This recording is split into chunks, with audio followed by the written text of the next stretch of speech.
Together, we stand on the shoulders of 1,600 generations of First Nations people, and that is our shared history. I also want to acknowledge the parents in the room, the hundreds of thousands of parents who campaigned for this law, News Corp's Let Them Be Kids campaign, and Whipper and the 36 Months group. In 1 week, Australia will become the first country in the world to ban under 16s from having social media accounts. With one law, we can protect Generation Alpha from being sucked into purgatory by predatory algorithms described by the man who created the feature as behavioural cocaine. Through one reform, more kids will have their time back to learn an instrument or a language or walk their dog or master a torpedo punt or the perfect lob pass. This is my second NPC address. 2 years ago, I stood on this stage to outline Labor's aged care reforms, stepping out a path for older Australians towards a better future. Today, I will step out the path for younger Australians towards a better future. A future that balances their right to connect, learn and create with the growing need to protect them from social media harms. I'll bust some myths, signpost where we're going, and be frank about the challenges ahead. I won't re-prosecute the harm that social media apps do to young brains. I'm going to do that a kilometre away from here in the High Court. But what I will say is this isn't the first time the harms of social media have been laid bare. The evidence gathered in journal articles and disclosure documents is spreading like wildfire, belling the cat on previously secret strategies by social media giants. And around the world, we are seeing governments, whistleblowers and ordinary citizens fight back. Like a claim filed in the Northern District of California and reported in the media, which alleges that Meta, YouTube, TikTok and Snapchat know exactly how addictive their platforms are, but deliberately target teenagers to maximise engagement and drive advertising revenue. Media reports on the court case quote internal documents from each of those companies. Reports allege Meta have aggressively pursued young users, even as its internal research suggested its social media products could be dangerous to kids. Reports allege Meta employees proposed multiple ways to mitigate, but were blocked by executives who feared new safety features would hamper teens' engagement or user growth. Reports allege Snapchat executives admitted that people who have a Snapchat addiction have no room for anything else. Snap dominates their life. Reports allege YouTube employees acknowledged that driving more frequent daily usage was not well aligned with efforts to improve digital well-being. Reports allege an internal TikTok document recognised that minors do not have the executive mental function to control their screen time. Social media companies have made billions of dollars from Australian families because we spend 2 seconds longer than usual on a video while we're doom scrolling.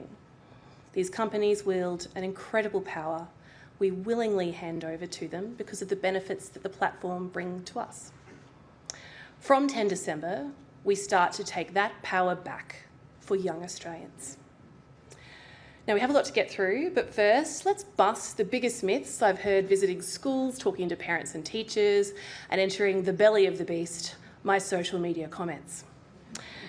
You will not be forced to present government ID to verify your age, despite the dog whistle campaign encouraged by my coalition counterpart. The law states platforms must always offer a reasonable alternative to their users. Companies caught forcing users to hand over their IDs face fines of up to $49.5 million. If you're an adult, you probably won't need to do anything extra to prove your age, because like I said before, these platforms have plenty of data to infer your age. They see that you've had an account since 2015. They see your cruise holiday snaps. They see you've been talking to other adults, you've been signing off your comments, hope the kids are well, love Helen and Paul. And similarly, if you've had your account since 2020, You've been DMing 14-year-old friends about Stranger Things and applying for a tax file number. You barely open the app during school hours but start doom scrolling the minute that school bell rings. You will be identified as probably under the age of 16. Yes, there will still be kids with accounts on 10 December and probably for some time after that. Not only because kids are clever and inherently seek to circumvent systems, but because this law is a world first. However, if a child has a social media account on 10 December, then that platform is breaking the law. With almost 86% of Australian children aged between 8 and 15 on social media, it will take time for age assurance sieves to filter out the existing accounts and to stop new accounts from being created. Most parents, carers and teachers that I talk to do not expect perfection. But what they do say to me is, thank you for trying and do not back down. Increasing the minimum age to have a social media account is not a cure, but it is a treatment plan. And this is not set and forget. We can't be static in dynamic environments because the tech sure isn't. eSafety will watch and respond to migratory patterns. And if LinkedIn becomes a secret online meeting place for under 16s, I will not hesitate to act. And eSafety will be conducting an evidence-based evaluation of the impacts of the law, good and bad, intended and unintended, to inform the government's 2-year statutory review. I understand that losing access to social media is going to be very hard for some under 16s, especially because these apps have been deliberately designed with addictive features. The co-creator of the infinite scroll feature, Asa Raskin, described his design as behavioural cocaine. Teenage addiction was not a bug, it was a design feature. And on 10 December, there are going to be withdrawal symptoms. Teenagers will be upset, some will fight to get back on, some will manage to find their way around the tech and keep their accounts. But I truly believe the short-term discomfort will be worth the long-term benefits.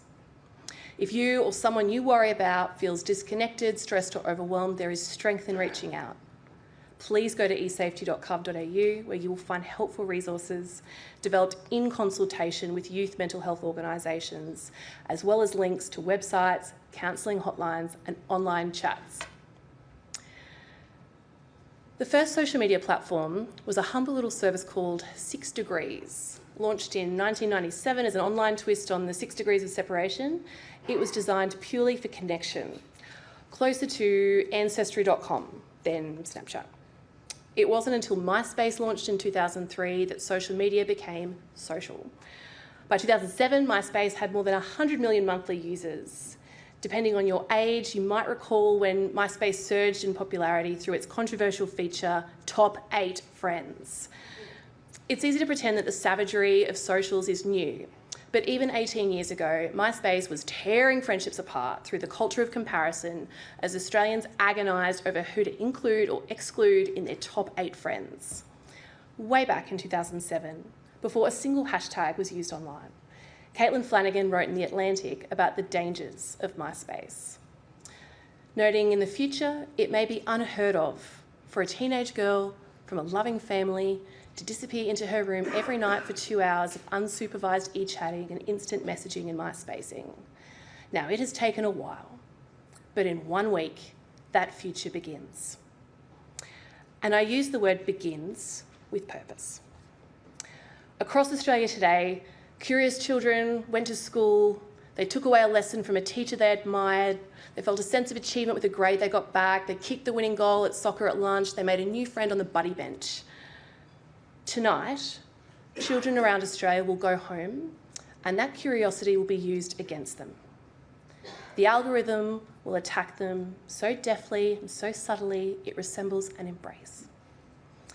Their interactions will be unsupervised and weaponised because their parents can't watch them 24/7, from the lockers to the living room, from the port racks to the pillow. We know many kids don't tell their parents about seeing harmful content on social media, often because they're worried their parents will overreact and maybe deny access. Sometimes they don't even recognise what is happening to them is harmful.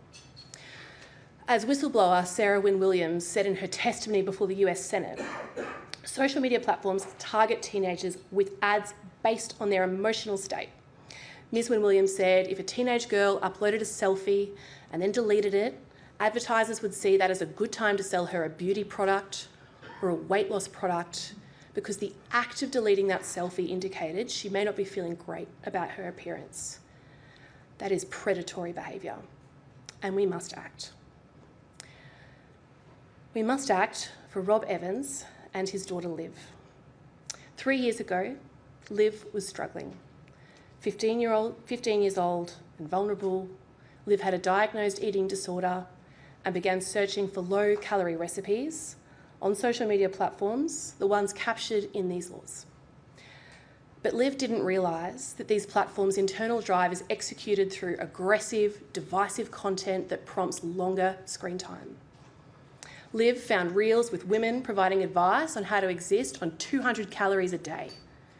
She found coded hashtags directing her to harmful content.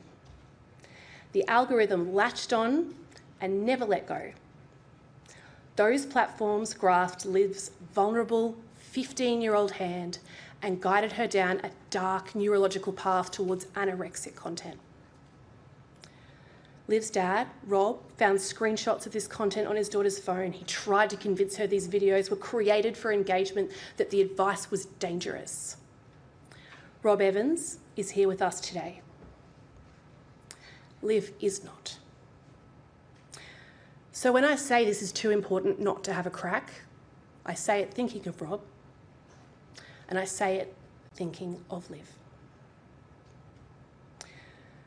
I recently received an email from a 13-year-old girl from Queensland who said, I understand the whole mental health thing, but you guys don't understand what it's like to be young. And all we know is social media. And when I read that, I thought to myself, that's the problem. When Gen X and millennials were growing up, we had a computer in the family room, we had a TV in the lounge room, and we had a landline in the kitchen. And when we got a bit older, we got a flip phone, but every text cost credit, and we only got $30 credit a month, so we had to use it sparingly. And if we were having a fight with a friend at school, or if we were dealing with a bully, we left it at the school gate. Some of us spent our pocket money buying the latest edition of Dolly or Girlfriend magazine to look at the latest fashion and beauty trends and maybe get tips about how to talk to the boy that you liked. Yes, those images were photoshopped. Yes, they set unrealistic expectations, but those magazines were monthly. Compare this to Gen Alpha. Since they got their first smartphone and their first social media account, they have been connected to the dopamine drip. In the palm of their hand, they have constant access to a TV, a phone, a computer, a comparison. Targeted algorithms, persistent notifications, toxic popularity meters are stealing their attention for hours every day. If they put their phone away, they might miss something. There is no reprieve. That's why this law matters, to give Gen Alpha and the next generation a break from the persuasive and pervasive pull of social media. This specific law will not fix every harm occurring on the internet, but it will make it easier for kids to chase a better version of themselves without being chased into predatory algorithms. It will complement the work that the Minister for Education, Jason Clare, is doing to address school bullying through our response to the Anti-Bullying Rapid Review. We are also committed to a digital duty of care. A digital duty of care will create a proactive system and put the responsibility on services to prevent harm from occurring in the first place. eSafety is also implementing industry codes under the Online Safety Act that will uplift safety standards of online services, such as search engines, to prevent children accessing high-impact content like pornography, suicide, or eating disorder material. And we are committed to restricting online notified tools to create explicit deepfakes. One child in every classroom in Australia has been the victim of deepfake abuse, while notified victim reports to eSafety from people under 18 have doubled in the past 18 months. Deepfakes are destroying the self-esteem of Australian girls. Because while the image might be fake, the abuse is real. Emma Mason, who spoke with extraordinary power at the United Nations Leaders Summit, had to battle this cowardly assault on her own daughter. Emma's daughter, Tilly, had a fake naked photo shared by school kids on the bus. And between 3:10 and 6 p.m, Emma estimates almost 3,000 kids had seen this fake naked photo. And that night, Tilly attempted to take her own life. Emma is with us today. Tilly is not.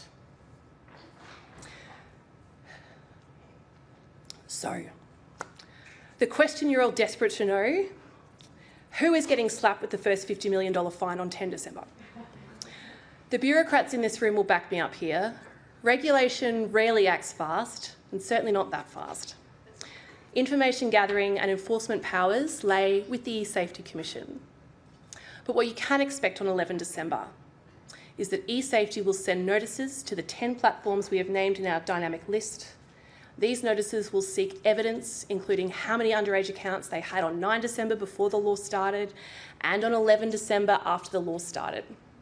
Those platforms will have time to reply before the next round of information requests are sent out, asking for updated numbers every month for 6 months. The government recognises that age assurance may require several days or weeks to complete fairly and accurately. However, if eSafety identifies systemic breaches of the law, the platforms will face fines of up to $49.5 million. Regulation and cultural change take time, take patience. This law is world-leading, and countries around the world are taking our lead. Denmark, Greece, Romania, France, New Zealand, Malaysia, the European Commission have all signalled intent to introduce a minimum age for social media. As European Union President Ursula von der Leyen said, parents, not algorithms, should be raising our children. I've met with leaders from across the globe and the political spectrum who are equal parts fascinated and motivated by what Australia is doing. American social psychologist and author of the book The Anxious Generation, Jonathan Haidt, said, Australia's law, our law, is by far the most important single piece of legislation ever enacted on planet Earth to protect children in the internet age. I inherited this bold reform and am privileged to stand here because of the exceptional work of the Prime Minister and the former Communications Minister, Michelle Rowland. December 10 would not happen but for Anthony Albanese's dogged determination to hold platforms to a higher standard. And I work every day to be the Bill Ponsford to the PM's Don Bradman. And like Bill Ponsford, I wield a large stick in the form of federal regulation. Those who know me well were expecting a niche sport reference at some point. That was it. I genuinely believe that a few years from now, eyebrows will raise not at the reform, but why it took so long for this reform to be implemented. Because as parent Mia Bannister told me earlier this year, our kids are watching a highlight reel all day and all night, a highlight reel where they are not the heroic main character. A constant stream of unrealistic, impossible to meet expectations. A relentless poster of failure glued to their hand. Mia lives in my electorate of Lily and has spent the past 6 months speaking to school kids about her son Ollie's battle with offline and online bullying. Discussing how Ollie, like Liv, lowered his screen and hated what he saw in the mirror. Ollie turned to social media for advice on how to be fitter, how to look better, and was led into algorithmic agony, constantly fed anorexic content on the platforms captured by this ban. At one point, Ollie was weighing his dash of soy sauce. Mia is here with us today. Ollie is not. So 1 week from today, this law is starting. And over the coming months, we will fight to defend this law in the High Court. Because parents here in this room and right across Australia asked for government to step up. They know and we know that this will not be perfect. But for Liv, for Tilly, for Ollie, for Mac and Ways Holsworth, for Alan and Ali Halkick, for the 7 out of 10 kids who witness online harm, we have to give this a crack. Thank you.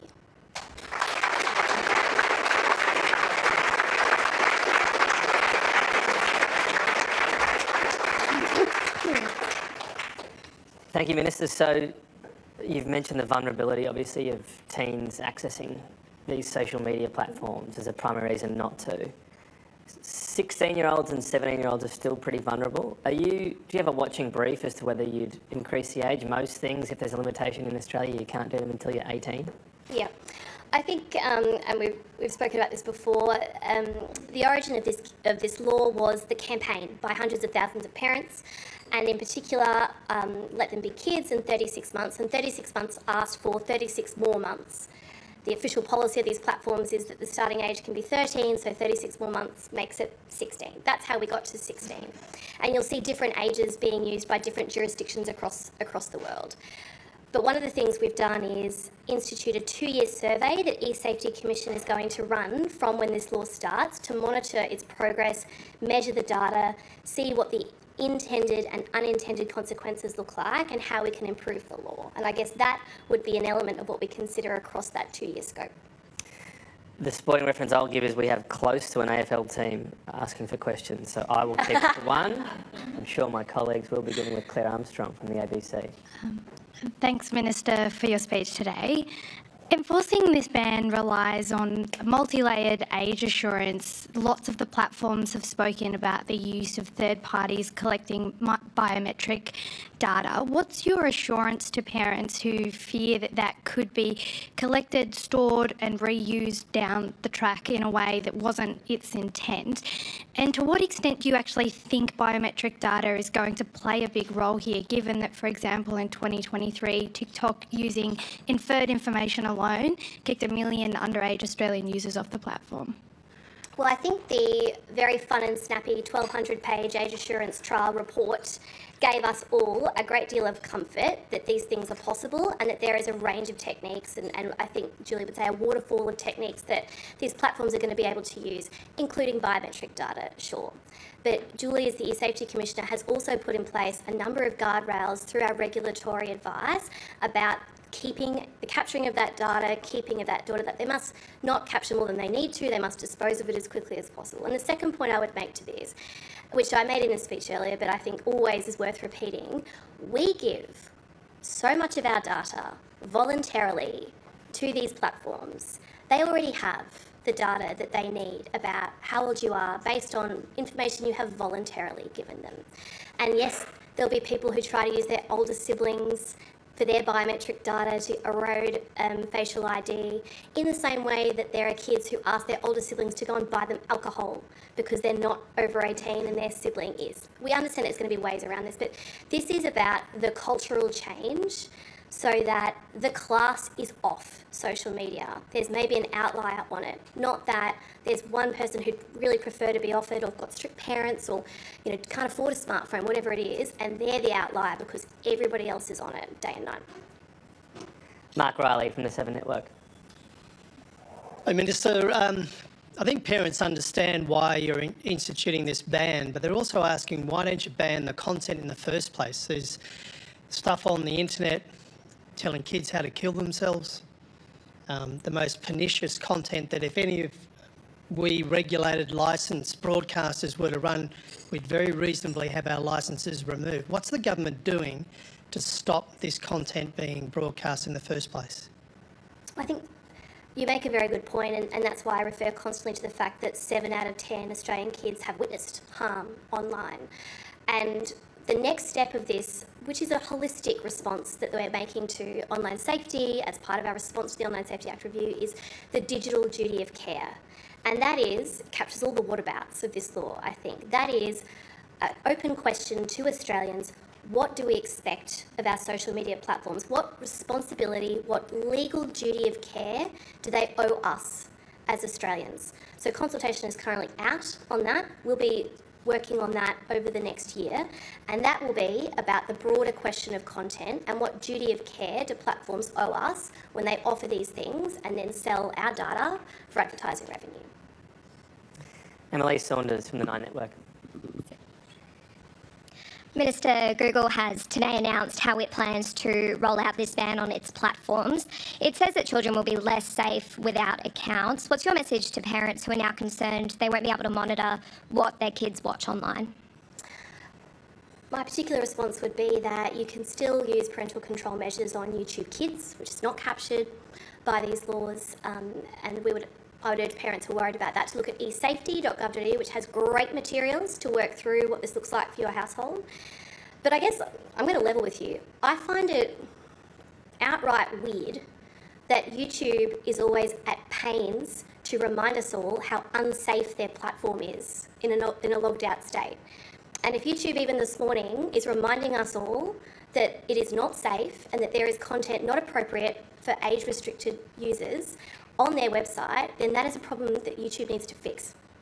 Thank you. Ron Marsden from the AFR. Thank you, Minister. Already, kids are starting to talk about moving to Yope, Locket Widget, Rednote, Lemonade, Coverstar, Discord. There are no doubt many others. You ban them, others will pop up. How confident are you that you can really crack down on this and keep up with the pace of new companies, which will no doubt see the profit incentive of targeting them? And also, increasingly, the social element here isn't the problem for kids, it's the AI content that's coming at them and encouraging them through algorithmic, predatory algorithms, as you referred to it. How are you looking at AI in this space? Well, your first question, I think Julie is the eSafety Commissioner and I have previously referred to the whack-a-mole nature. It's a dynamic, evolving industry. Tech is constantly evolving. We also must be dynamic and agile as we respond. We've published the list of the 10 platforms, mostly to help parents and teachers and people who look after under 16s with one source of truth, which they can find on esafety.gov.au. That's why I keep referring to the list as dynamic, because it will need to expand as different platforms receive migratory patterns, like you're saying. But I guess the law as it stands applies to all social media platforms. All of the platforms, many of which you just named, are now working with eSafety to self-assess, are they an age-restricted social media platform? That's the law. But the way that we name the 10 platforms is mostly to try and inform parents and help them work through this transition with their kids. AI, sorry? AI, I spoke to our determination to ban Notify apps. That is a response. I think what you can see is a targeted and measured response to a particular challenge of AI in this space. Julie has referred to some earlier work she's done this year on AI bots in particular. You'll see yesterday we announced the AI Safety Institute, which will have particular assistance with us as we try and deal with these different parts in different lanes. So it's work in progress, Ron. Thank you. Next question, Anna Henderson from SBS. Thank you. Anna Henderson, SBS. If you buy alcohol for someone underage, it's illegal and you're punished. So if someone over 16 sets up an account for someone who's underage, what happens to them? There is not a punishment for them. This isn't about punishing under 16s or parents who've allowed under 16s to establish social media accounts up until 10th of December. That is legally possible in Australia. This is about putting the responsibility back on the social media platforms who have been able to operate essentially in a wild, wild west for 10, 15, 20 years with immeasurable harms. The thing is, they're now measurable. We now have so much data and evidence about what is happening to our kids online that we feel we must act. Would you consider it if there is a proliferation of these accounts being set up by people over 16? We are focused on systemic breaches of the platforms, and that's why I outlined in my speech today exactly what that's going to look like from 9 December through. Like I said, this law isn't set and forget. We're always going to look at ways to improve it, but I think for the most part, this is about changing the responsibility and the onus to being what do social media platforms owe us as their users as they seek to operate in our country. Your review at the end of 2 years, would it not look at if there were a massive number of accounts that parents had helped children get, a new action on that? Wouldn't that be logical? Absolutely. Okay. Ruben Spargo from Sky News. Minister, thank you. It's been revealed your recent trip to New York to spruik this ban cost more than $100,000. For yourself and 2 staffers, airfares cost $94,800. Accommodation cost just under $12,000 and ground transport cost around $4,000 USD. How do you justify spending this amount of taxpayers' dollars? Well, the reason you know all those things is because we're transparent about them, and we will disclose them, and we'll continue to disclose information about that trip through the usual processes. That trip was undertaken as the Minister for Communications, and I would think the people who were there for that UN event who join us in this room today would agree with me that it was incredibly important. That event fueled a global momentum in this space. You have seen a number of different jurisdictions come out from that moment to, as recently as last week, to announce that they are going to do exactly what Australia is doing. They're going to mimic Australia in this space. It's important, and I'll continue to be transparent about what that cost, what it looks like, what we did in the usual way. You don't think that was expensive for airfares? Over $94,000? I've answered your question. Alan Ransley from News Corp. Thanks, Minister. Some of the methods kids are talking about online of how they're going to circumvent this includes involving their parents, for example, helping them using parents' emails, using parents' faces for age verification, putting owned by parents in their TikTok bios, for example. What's your message to parents who are willing to help their children circumvent these laws? Whilst I have seen some of that in the media reporting of this issue, I have yet to have a single Australian parent walk up to me and give me that message as the Communications Minister. What I have had is countless Australian parents come up to me and say, thank you. I have been completely helpless in this space. We are just at a loss of what to do with this in our house. It is a fight every single night. I am a perfectly competent human being in my professional life, and I'm at a loss on this issue. So what we are doing with this is giving those parents another weapon in the arsenal in this fight. Like I said, it's not a cure, it's a treatment plan. And obviously not everyone's going to agree with these laws. We appreciate that, that's democracy.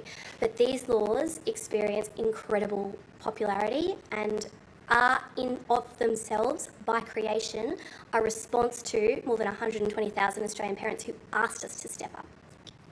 What about adults? I mean, there are a lot of Australians look pretty addicted to their phones from where I'm sitting. Is there any role? Feedback too. Can you ban me as well? I'm not going to single anyone out, but I mean, is there a role? For example, you can get apps. I downloaded one because I just thought I'm looking at my phone too much, and when you're trying to put down your kids, whatever it might be. Yeah. But then it costs however many dollars a month. Is there an actual role for government? Maybe a free service that you can try to. Not a ban. I don't think that would go down very well, but try to help people use their phones less. Would that be a good thing? Look, I think this is incredibly important public policy space. Part of the challenge of it is that it's ineffable, it's fast moving. Things that Julie and I are fighting today, look, there may be 3 or 4 new challenges by the end of the month. But where we're going, I think we've set out clearly, is the digital duty of care. That's our big parcel of work for 2026. And I think what's been useful in the past couple of weeks in particular, as households have prepared for this law that's coming, is it sparked a really useful national discourse around this space. And I would hope that everybody who's coming up with ideas, suggestions about how this might look or how this might be improved or be more expansive to provide better public policy will make contributions and submissions to the digital duty of care consultation, so that we have a really great snapshot of what Australians expect social media platforms to care for us, what a digital duty of care should look like. Next question, Natassia Chrysanthus from the SMH and the Age. Thanks, Minister. Just to follow up on Ruben's question and on transparency, could you explain perhaps why those flights cost upward of $34,000, for example, were they first-class flights? And given the government's kind of sensitivity to cost of living issues, do you think it passes the pub test? No, they weren't first-class flights. We will disclose further through the usual IPIA processes that haven't rolled out yet. The reason you have this information now is because it was a question on notice that we provided ahead of the Senate estimates process. All absolutely usual, and we'll continue to comply with all of the usual rules. I would refer you back to the fact that This is about one of the most important public policy challenges of our time. The event that Emma spoke at, the event that Let Them Be Kids in 36 Months hosted alongside the Prime Minister and I, was attended by multiple world leaders, the President of the EU, and as we heard on the day, as we've heard since, really helped contribute to the global momentum in this space. Thanks. Was it a last-minute fare? Is that why it was so expensive? Was it a last-minute decision to go? Look, it's a matter of public record that I delayed my departure because of the Optus outages. So I wouldn't be able to give you a definitive answer, Tom, but like I said, we'll continue to be completely transparent about this. Jack Quayle from The Australian. Thank you very much, Tom, and thank you very much, Minister, for your address. I want to ask you about another area of your portfolio, which is regulation of gambling. I wanted to ask about the efficacy of existing government schemes that you've introduced to reduce gambling harm. BetStop, government research last week showed that only 1 in 3 punters knew that the scheme even existed. We've had research today from E61 Institute today as well, showing that the credit card ban is having the least impact on Australia's most aggressive punters. I guess my question to you is, are you concerned about the efficacy of these existing schemes, and are your efforts to date really up to scratch? I think this is another area of public policy in my patch that requires a holistic response and that is also whack-a-mole in its nature. Whenever we make a measure here, there's going to be a response over here. As you have heard me say before, the Albanese government has made the most significant reforms to tackle online wagering harms in the Federation. Some of those measures are the ones that you're talking about. One of the nice things when I get asked about this by journalists by yourself is that I get to talk about BetStop and the fact that more than 50,000 registrations have now occurred, and the data coming back from those people who've registered is significant increases to their mental health, significant improvements to their quality of life. That's what they're reporting. Yes, we would love more people to sign up to it. Thank you for the opportunity to talk about it and to encourage people watching on today to know that they can register for BetStop if they are struggling with online wagering harm. Matthew Franklin from Capital Brief. Thanks, Tom. Hi, Minister. Hi, Matthew. Hey. I also want to ask about the gambling ad stuff. I know that if you talk to media companies, you talk to sporting codes, a lot of them say, were you to make greater limits on gambling ads, this would be a big blow to their revenue, cost a lot of jobs. You're the Minister for Communications. Do you actually believe that were these companies not being able to, on gambling ads, they would not be able to find commensurate revenue in other sectors? And do you actually believe that with all the changes in the state of the Australian media, were you to make greater limitations on gambling ads, lots of journalists, including people in this room, would lose their job? Well, I think you've identified one of the elements that's at play when we try to settle what we do next. And you would have seen as recently as last week in the Parliament, the government committed to further measures in this space. But there's no silver bullet, or we would have pulled the trigger already. I think the Win Some, You Lose More report even said in and of itself, there is no one singular response that we can do, and that these things are complicated. I've said that before, I'm not going to repeat it again. But yes, I mean, in this space there is a global trend where advertising revenue has moved hugely and swiftly to platforms, and that has had impact in other parts of the public policy ecosystem that rely on advertising, and that is an element that I am working through with the sporting companies, with the broadcasters. Keep meeting with them, I will continue to do it. So this is an issue about keeping people in work? Absolutely not, that's not what I'm saying, but that's my answer. Next question, Dana Daniel from the Canberra Times. Thank you, Minister. I also have a media-related question about the news media bargaining incentive the government's consulting on, led by the Assistant Treasurer. The incentive aims to spark commercial deals between social media companies and publishers. As the Communications Minister, will you be seeking to ensure that the smaller regional publishers are not left at a competitive disadvantage and sort of left with the scraps when hundreds of millions of dollars are channelled towards the big media companies, and when the government's divvying up any funds raised by those platforms that do have to pay the incentive, the levy, will you be looking to use that to boost rural and regional publishers? I think speaking in the broad, yes, we are always concerned with the future of news media in this country, and it also furthers on what Matthew's question about where is the revenue coming from, where will it be going, is it sustainable when we need a thriving fourth estate, and particularly we need it in our rural and regional areas, we need it for ethno-culturally diverse communities. I announced $64 million towards journalistic cadetships a couple of Fridays ago to particularly address rural and regional areas and multicultural groups that rely upon news media. So yes, the answer to your question is yes, it's always on my mind as the Communications Minister. Where are we going in this space? What does this space look like in 10 years' time? What is a stopgap measure versus what is structurally required to make sure that everybody's here and thriving, and that we have the fourth estate that we need in 10 years' time? I'd also point you to the news map, millions, hundreds of millions, tens of millions, the news map money that we put particularly towards that cause.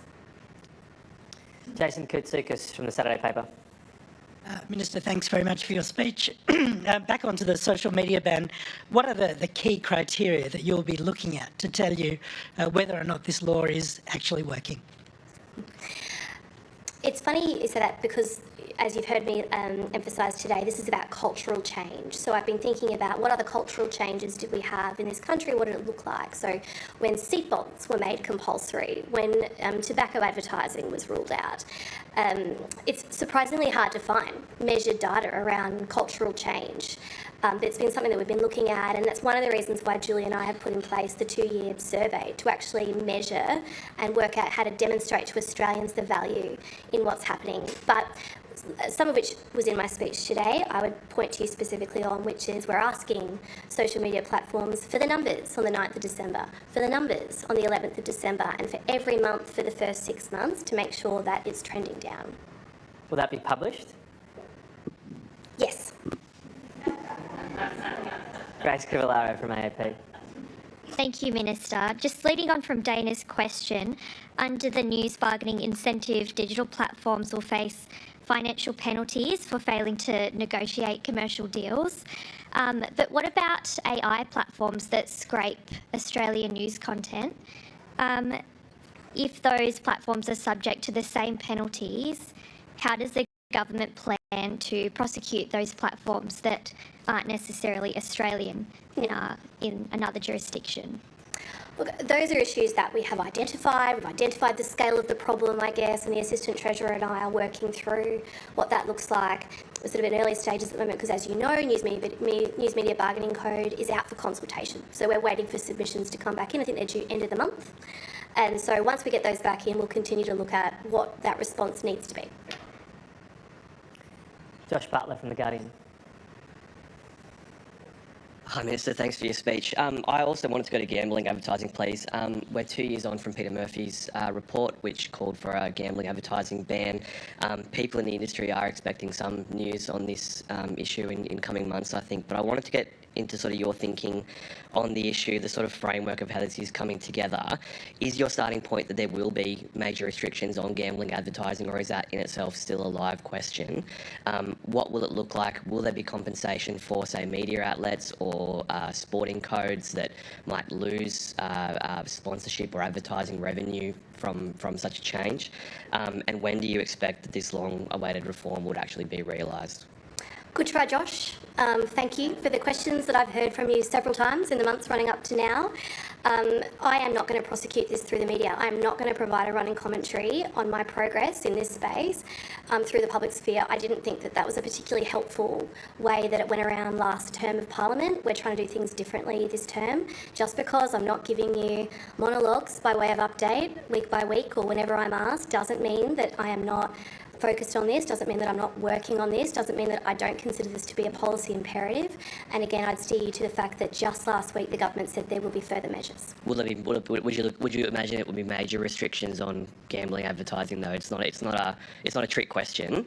There was a very major report that's had, and I know that you had obviously a relationship with Peter Murphy, and it's not a slight.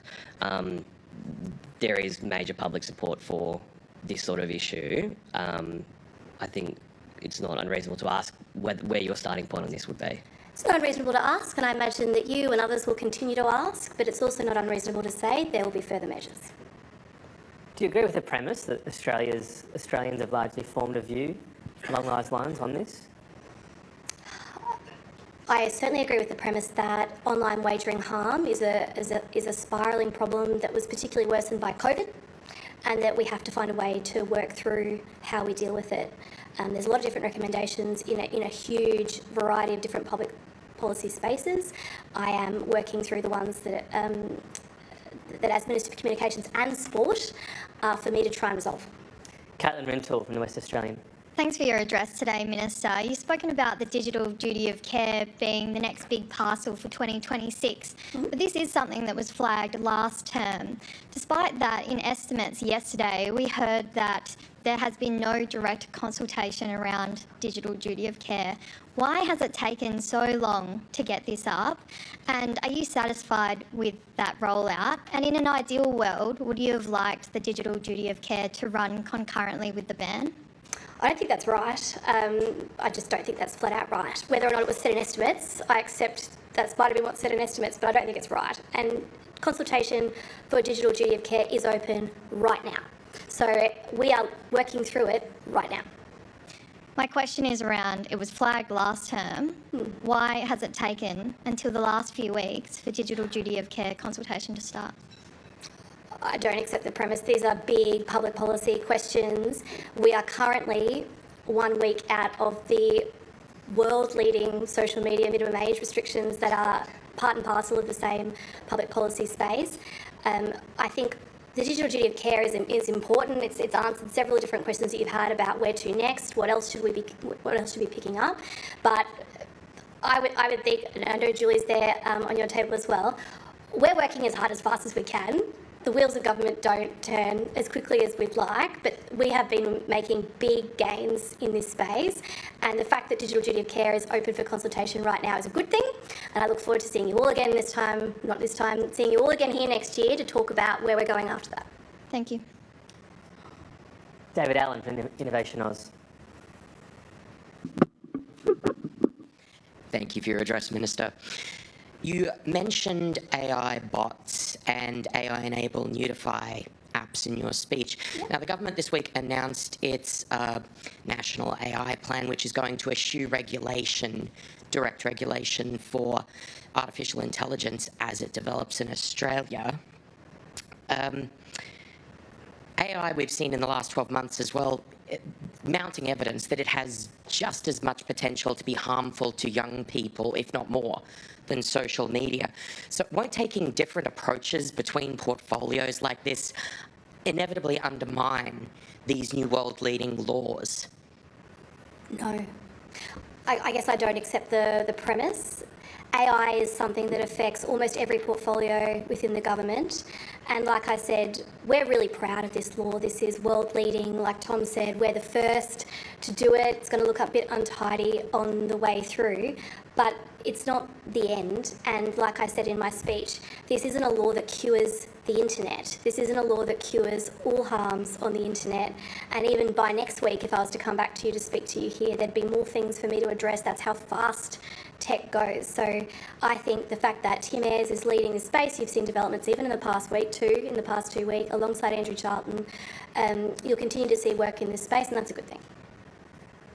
When it comes to the large majority of some of those apps, Notify and so on, they're blocked in Australia but still used. And obviously the usual use, I assume, is VPN. It's the same way we're talking about kids getting around this. Yep. Is there any way to limit VPNs? Is that something you've looked at all?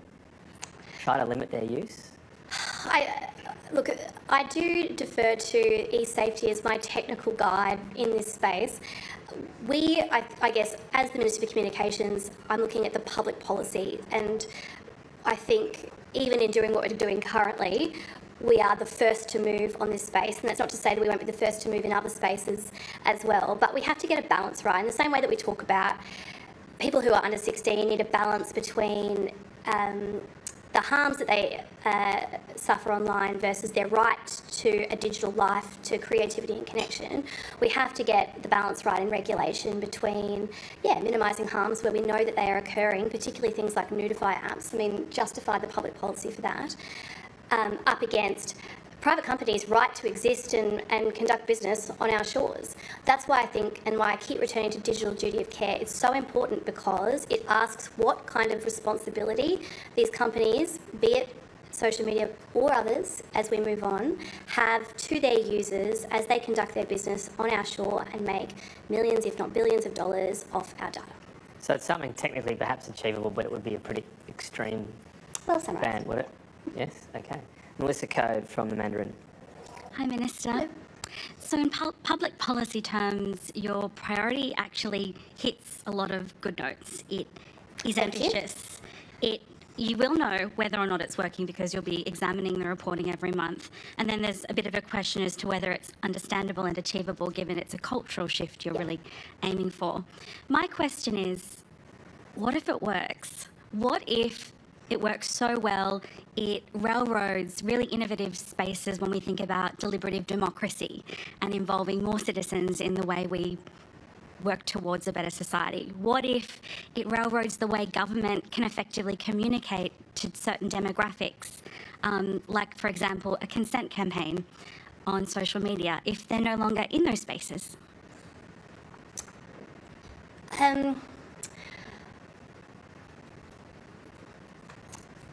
Really not sure how to answer that question. I think, in essence, are you talking about the implied right to freedom of political communication? Is that sort of at the heart of your question? I'm kind of or talking can you give about, me a specific example of where this would be a bad outcome? You know, as the government, where people hang out, where their attention is commanded, and social media is a primary place for that. So many government departments spend a lot of money every year on advertising important public messaging through social media. Are we losing, as government, our capacity to communicate with this group if they're not there? Okay, I get you. I guess two things. One,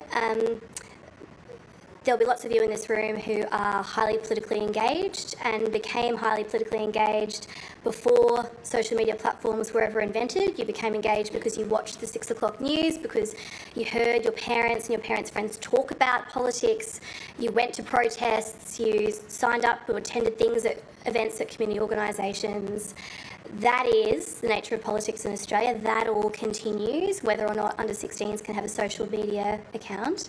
And the other thing about big tech is that we don't know where we're going next. So yes, we're in a moment where social media platforms have immense power and we'll give them immeasurable hours of our time. But like I said in my speech, there was a time where that was MySpace. We don't know in a year or two's time what that will be. So we're trying to guide this on principles for good policy and, as Julie would say, on the features and functions. So we try to limit, on balance, where features and functions of social media or notify apps are demonstrably and on evidence basis causing harm, particularly to young Australians. NPC Director Julie Hare. Thank you very much for your speech. You listed quite a long list of the number of countries which you say will mimic Australia, or at least watching very closely, and indicated they will follow. The United States was missing from that list. Do you anticipate retaliatory action from the Trump White House, especially given how close his ties are to big tech in Silicon Valley? Individual states within the United States have moved in this space, and a couple of the cases I talked about in my speech today were the Northern Californian district, where the Governor of California has tried to do even bigger moves in this space. I met with the Governor of Utah probably 4 or 6 weeks ago. Many of you would have come to know him through the Charlie Kirk saga. You would have seen him on television trying to lead his state. He has tried to do what we are doing, and he has been tied up in the courts. So I think that's why I talk about this isn't just bipartisan, although my coalition counterpart does her best. It's non-partisan. It's really non-partisan. It's one of the great issues of our time, and people from all parts of the political spectrum are trying to act in this space, and I will work with anybody who is trying to work and to stop harm online for kids in this space. But the Trump White House is very reactive to things that it sees as against its agenda. Look, we had a very successful visit to the United States only recently. The Prime Minister met with President Trump for hours and hours. You haven't seen any reporting about it. I think we are and we stand firm in what we're doing here. Okay, thank you. He likes a bit of late night TV, Donald Trump. What would you say to him if he's watching right now and worried about Revenue maybe for the companies? I would switch hats and congratulate him on becoming the president of the LA 2028 Organising Committee. Quite unusual for the president of a country to take that role. And as the vice president of Brisbane 2032, I'd love to work with him on the Olympic and Paralympic Games and all of the prep that's required in the run-up. Sounds like a neat pivot. Next question is Elvie from the Epoch Times. Hi, it's not easy to be the last on the list. She just asked the question I was about believe to in you. ask. So I have another one. Has the government considered the potential impact on the influencer market that is now valued at almost $889 million? You know, Yes. Yes, we have done an extensive consultation about this, and through the 12-month period, we've also continued to work with, and particularly I commend Julie on her leadership out of eSafety, the range of consultation that they have done with different groups who will be impacted by the law, and that's why I'm being really honest and accountable about the fact that we will have a 2-year survey run so that we all have a really good snapshot of how this has worked, how it hasn't worked, what the intended consequences were, what the unintended consequences were, so that we can improve the law if we need to. Also, you mentioned about that 2-year reporting that you're going to do, and if you can give me more specifics, like what specific indicators such as reductions in online harm, cyberbullying, grooming attempts, what all will you measure in this regular reporting that you're I'm conscious of time. I have a good answer for you, and I think we'll send it to you after this. But that stuff is all available through eSafety. Thank you. Not quite last, that's David's. Yeah, I was like, hang on. Swooped in. Thanks, Tom. Not easy to be last, not easy to be on the reserves bench either. But, Minister, can I just pick up something you did say a little earlier? The wheels of government don't turn as quickly as we'd like. Just tying together some of the questions you've had this afternoon. On social media, clearly, you're taking on this world-leading reform against very powerful vested interests in the social media giants. You've stuck to this timeline a week away from the age limit coming into force. Yet on gambling advertising, it is 2 years since that Murphy review. You've been very reluctant this afternoon to even give us, lay the groundwork for where your thinking is on this now. Why is there sensitivity and such a long time frame and difficulty in spelling out what you intend to do? Well, it's honestly what I was thinking of when I said that earlier today was aged care, where the reforms in aged care we hoped they would take 6 months, they took 9 months to deliver, and you would have seen the new Minister for Aged Care quite quickly after becoming the new Minister for Aged Care had to delay them again still. So that's what I was thinking of when I said to you, the wheels of government don't turn as quickly as you like. And you'll remember when I was the Aged Care Minister and we had the dreadful COVID winter, we had the spiralling numbers and people saying, where is this outcome? Honestly, it's a little bit the same. Each week we were asked, where are negotiations up to with the coalition? Why can't you spell out for us your thinking on this? What are the hold-up between you and Peter Dutton settling this outcome? And I didn't elaborate. And that got us a huge structural bipartisan reform. And that's why I'm sort of using that method again with this. That's all I was trying to say. So we'll get a stronger outcome if you don't tell us where you intend to land. That's not what I'm saying. That's not what I'm saying. I'm saying that this, as I'm speaking to when I work through this, that is the experience I'm drawing upon, the fact that every single day that I couldn't get that reform landed, I had someone who was contacting my office saying, I can't find my mum a bed. That was so conscious in my mind as week in, week out, the different elements of what happens in federal politics affected our ability to land it. We will be able to give you, I guess, a much more frank discourse of how this all landed when we land something. And like I've said to you today, there will be further measures. Thank you. I think this is the last question. Alan Randall. So we're a week out from these new laws beginning. YouTube only unveiled what they were doing today. We've still yet to hear from TikTok, Reddit, Kik and X about how they will implement these laws. What's your message to them, and is there any possibility, are you aware that any of those will resist these laws when they come into effect next week? The Safety Commission and I have had meetings with some of those platforms that you talk about directly, because one of the things that we've been trying to do is help everybody get there and comply with the law. So one of the things we've done is meet together, both the Minister and the Safety Commissioner, with these platforms. We've offered everybody that opportunity so that they can settle all of their questions and we can help them resolve any difficulties or hesitations they might have before 10 December. My message, as you've heard in the speech today, is this law starts in 7 days, and in 7 days, on 10 December, you must comply with the Australian law. I don't want my colleagues to be last, so I'll be last. I'm thinking... John Farnham tour at this point. It's close to that. I'm thinking it's December 19, school's out, day 9 or 10 of the ban, and parents are getting browbeaten, just let me on. What would you say to a parent thinking, my kid's 15, they're pretty savvy, all their kids are on it, what's the harm? What's the harm? What's the harm? I think Rob, Mia and Emma being here with us today would remind you of what the harm can be, and demonstrably 7 out of 10 kids are suffering or witnessing harm online in Australia as we speak. That is what we are trying to fix. And yes, it will be difficult. We don't shy away from the fact this is a rough transition, but like I said, every single parent who has talked to me about this since I've been the Minister for Communications has said, thank you, do not back down, and thank you for being the bad guy. Thank you for allowing me not to be the bad guy. Thank you for allowing me to say, this is against the law. The government has made this law. So I asked them to draw strength. They asked them to ask their child to write to me, if that would be of any assistance. I do video messages to transmit this message, whatever it takes. But I do not, for a second, think that this isn't worth doing. Just not via Facebook Messenger, I guess.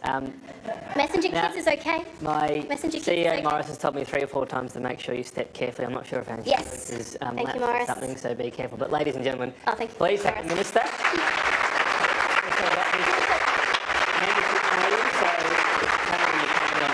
Replay perhaps in the grand final and see how you do it. Thank you.